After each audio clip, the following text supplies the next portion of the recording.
High বন্ধুরা, বৈশাখী রান্নাঘরে আপনাদের সবাইকে স্বাগত। আশা করি সবাই ভালো আছেন, সুস্থ আছেন। আজকে আমি একটা নতুন রেসিপি আপনাদের সঙ্গে শেয়ার করতে চলে এসেছি। লাউ শাক দিয়ে শিঙি মাছের ঝোল।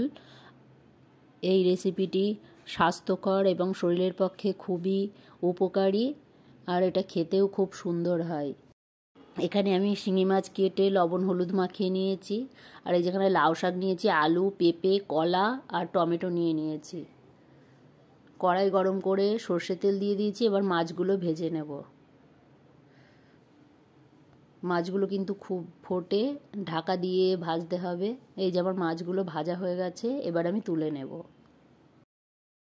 মাছগুলো সব ভেজে তুলে নিয়েছি। ওই তেলের ভিতরে গোটা জিরে, তেজপাতা ফোড়ন দিয়ে দিলাম। এবার আমি সবজিগুলো দিয়ে দেব। সবজিগুলো দিয়ে ভালো করে ভেজে নেব। একটু লবণ দিয়ে দিলাম, একটু হলুদ দিয়ে দিলাম। লবণ হলুদ দিয়ে ভালো করে আমি ভেজে নেব সবজিগুলো। আর এই যে এখানে টমেটো কুচি করে নিয়েছি, আদা বাটা, জিরের গুঁড়ো আর কাঁচা লঙ্কা চেরা নিয়েছি। আমার সবজিগুলো ভাজা হয়ে গেছে। কাঁচা লঙ্কা চেরা দিয়ে দিলাম। এবার টমেটোগুলো দিয়ে দিলাম। টমেটোগুলো দিয়ে একটু নেড়ে নেব। টমেটোগুলো গলে গেলে তারপরে আমি মশলা দিয়ে দেবো। এই যে এবার আমি মশলা দিয়ে দিলাম।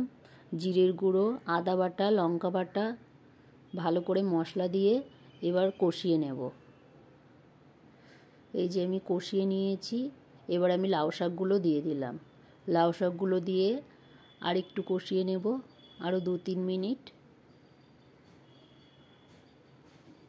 এই যে আমার মশলাটা ভালো করে কষানো হয়ে গেছে, এবার আমি জল দিয়ে দেব।